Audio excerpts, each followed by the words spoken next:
Hey everybody, welcome back to another episode of A Gardener's Journey Homestead. I am Barbara. Thank you so much for stopping by my channel.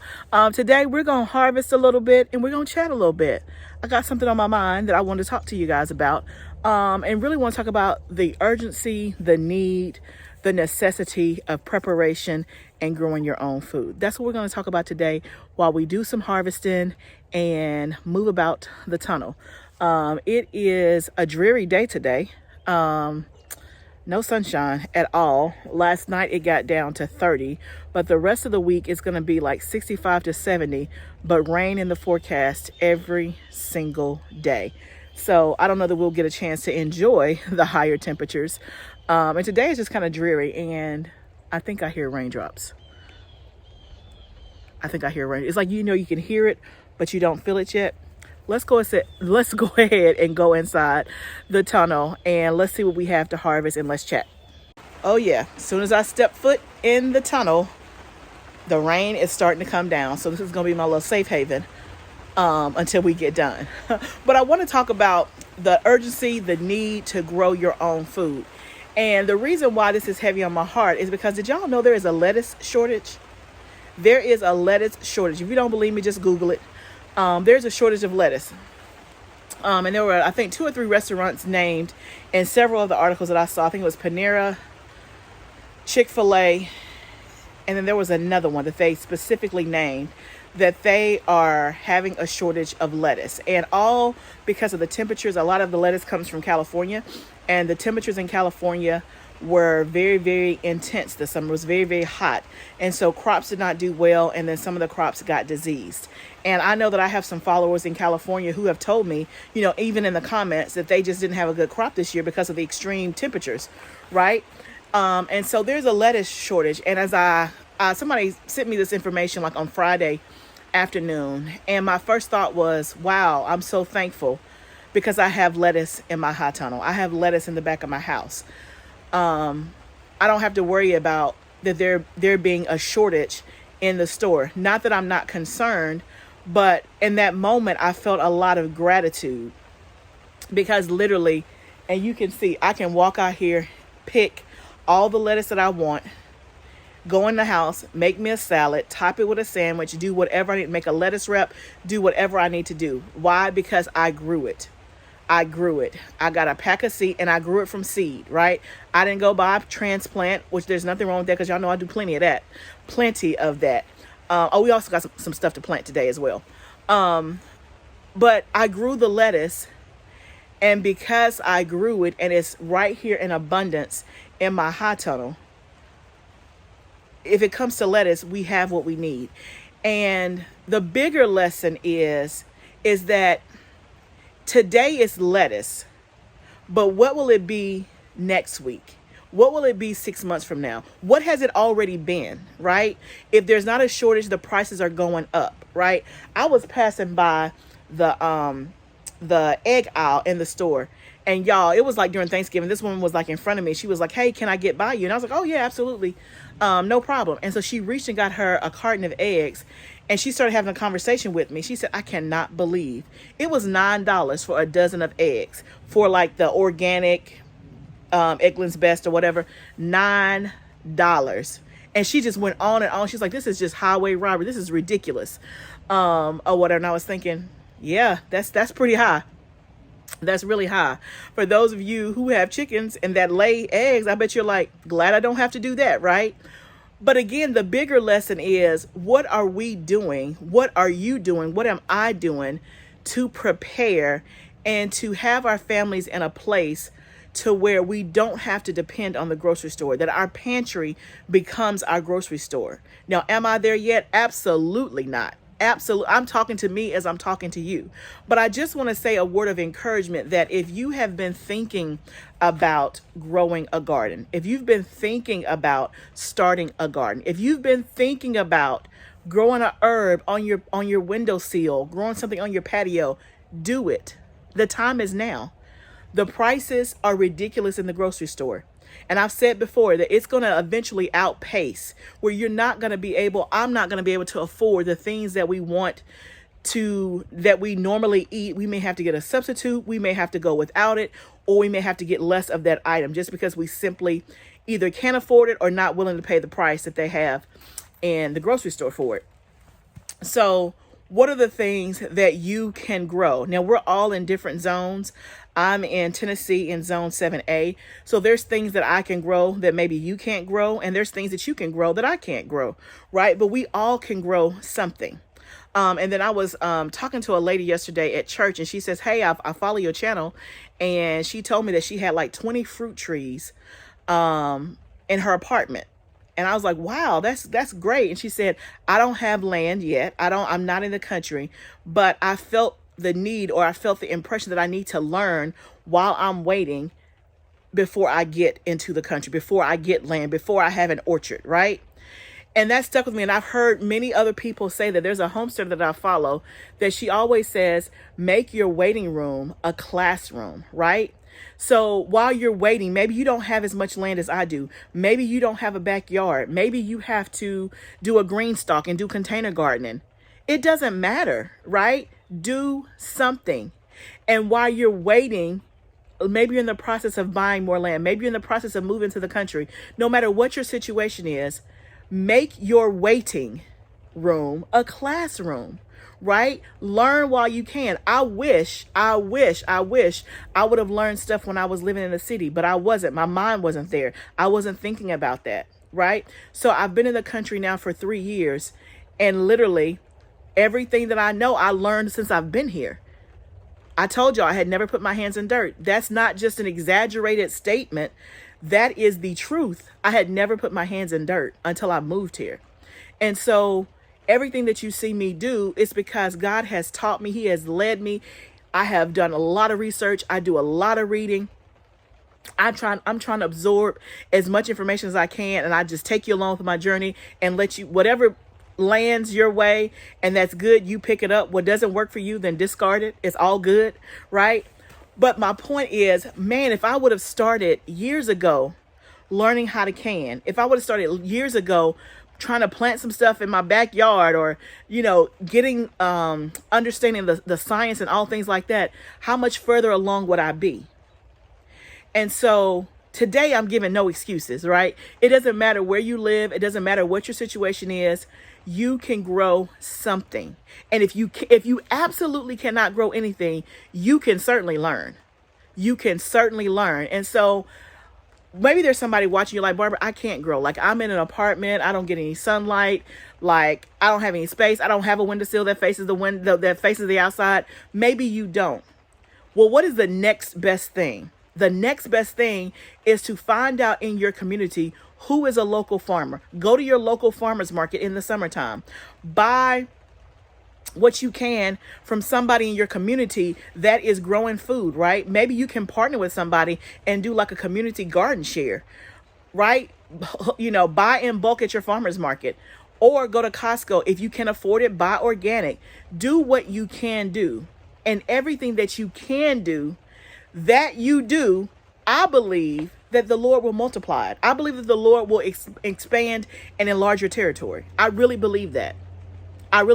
But sometimes we're waiting and we're wishing for the next big thing, but we're not being faithful and we're not stewarding well the things that we have right now. Okay. So I just want to encourage you, and y'all, you know what I'm going to do? I'm planting me some more lettuce this week because I can, because I can. And if you have lettuce seeds, you should too. Right? So I just wanted to say that. I wanted to get that because it really touched me, and it made what I do in terms of gardening, it brought it to life. Like, I did a video a few months back about why do you garden? And I talked about, for me, it gives me a sense of peace. It gives me a sense of calm, but it also gives me a way to provide food for my family and not be dependent on the grocery store, not be dependent on our food supply chain system. And there's many other reasons about why I garden. But when I see that there is a lettuce shortage and I can walk out and get my own lettuce, it doesn't make me boastful or proud. It makes me grateful. It makes me thankful that I've taken the time to learn how to grow lettuce, that I've tried it over and over again until I got it. that I have different kinds of lettuce. I'm trying to see which ones I like, which ones do better, right? My lettuce in the back of the house, when the frost hit, it was looking all wimpy and stuff. I eventually took it out because it was just really dead. So the lettuce in the back of the house, I have one bed that the lettuce is completely fine, but the other bed, I had to take the lettuce out. But I still have lettuce in the high tunnel. So again, I'm blessed to have a situation to where I can grow in the back of my house, I can grow outside, and I can grow in the tunnel, right? And sometimes I do all three. But I encourage you today, if you have lettuce, be thankful that you have lettuce. Be thankful that you don't have to pay the ridiculous price in the store that they're charging for it, because lettuce is at a premium. If you eat a lot of salads, lettuce is kind of essential. You can do a kale salad and other things like that, like arugula and things like that. But again, lettuce is, I'm not going to say it's a staple, but I pretty much always have it in my house. So it's a staple for me. I probably wouldn't call it a staple, but it's something that I definitely keep. To me, a sandwich is not a sandwich without lettuce. I don't want just, meat and cheese and bread. I like lettuce and tomatoes on my sandwich. That's like a must have. And I'm so missing tomatoes because it's not the summer. So you can't replicate a fresh tomato, right? I have some, sun-dried tomatoes that we did over the summer, tomatoes and olive oil. It's not the same as a fresh tomato, a slice, and put it on a sandwich. It's just not the same. And those tomatoes in the store, it's a whole lot of disappointment. It's a whole lot of disappointment. But enough of that. Let's see what we have to harvest. I know I got some greens, like some of those Asian greens, the Chima Josiah greens that we have. But let's take a look around and see what we can get.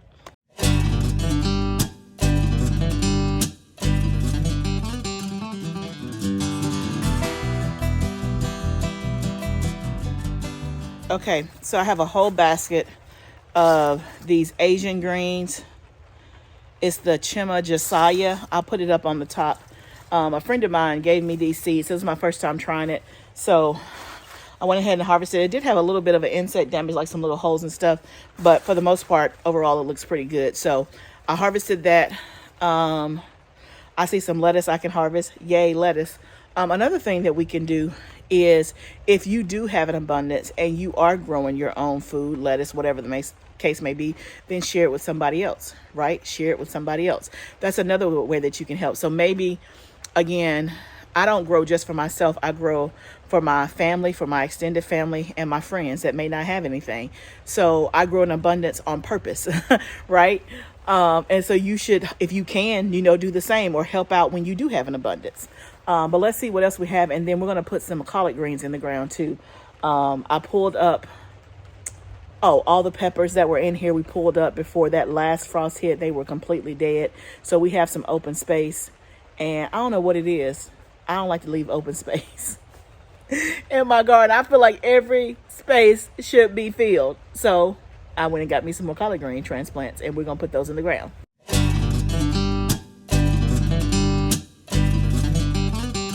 Okay, so I ended up picking some spinach and some tatsoi. So in this basket is the Chima Josiah, which is an Asian green, tatsoi, which is another type of Asian green, and then I think it's like a spinach-like almost. It looks like this. And then I got some spinach. So that's what I have all in this basket. Now you could use this even for a salad if you didn't have lettuce. So it's a green like that. What I'm going to do, I'm not going to tell you what I'm going to do with it. I'll show you in one of my videos, probably this week. So you'll see exactly what I'm going to do with it. I'm going to try something different.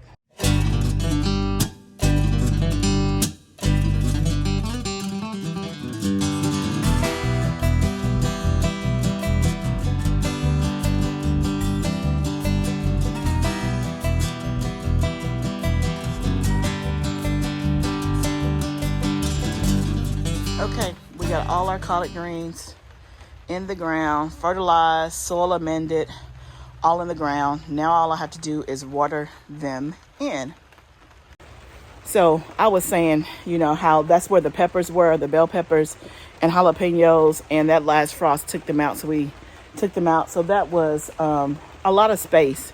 That was like, I don't know, 30-40% of a row.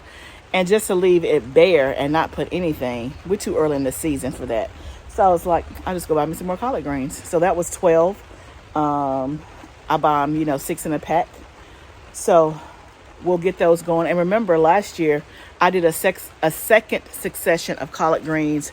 I think it was like the last week of December, and that produced really, really well, and gave me more greens at the end for a better harvest. I've yet to harvest greens. I've been saying it feels like they're going slow. I'm trying to make sure I have a really good harvest of greens. I have planted a lot. Now we just need them to come bust forth. But yeah, is anybody else like that? Do you feel like every space in your garden has to be planted, or it makes you feel some kind of way? If it was at the end of the season or transition, maybe I wouldn't feel quite so like that or so pressed. But I'm like, I can't just leave this bare. I feel like it's wasted opportunity and wasted space if I don't put something in it and let it grow. I could have done more beets, but I like collard greens more than I like beets. And because my collard greens are not busting forth yet, then that's what I decided to do. Am I the only one that's like that? Well, if I am, it's my garden, so I can do what I want. So all I got to do is water that in. It's raining outside, so I'm not going to take you with me for that. I'm going to go grab the hose, turn the hose pipe on real quick, water this in, and then I'm going to call it quits in the tunnel. It's about to be dark in about 30-45 minutes. The temperature is dropping, so we're going to call that it for now. But thank you so much for joining me today as we planted some collard greens, as we harvested some tatsoi, some chimajazaya, and spinach. And stay tuned for what I'm going to do with that later on in the week. But I appreciate you guys, and I hope that the message encourage you to grow something, do something, be encouraged. And if you're already growing, keep growing. It's not in vain. It has purpose, right? It's going to be a blessing for you and your family. It's going to be a blessing for someone else. So keep growing. Don't be discouraged. Don't give up now. And if you haven't started, I hope this encourages you to start. Buy a packet of seeds, borrow some seeds. If you need some seeds, let me know. But just grow, y'all. What does my shirt say? Grow it now. Thank you so much for being with me today. I really appreciate you taking time out of your day to spend time with me. And I'll pop a couple of videos up here for you to see between now and the next upload. But remember, this is all a journey. Let's grow together, and let's grow it now. I'll see you soon.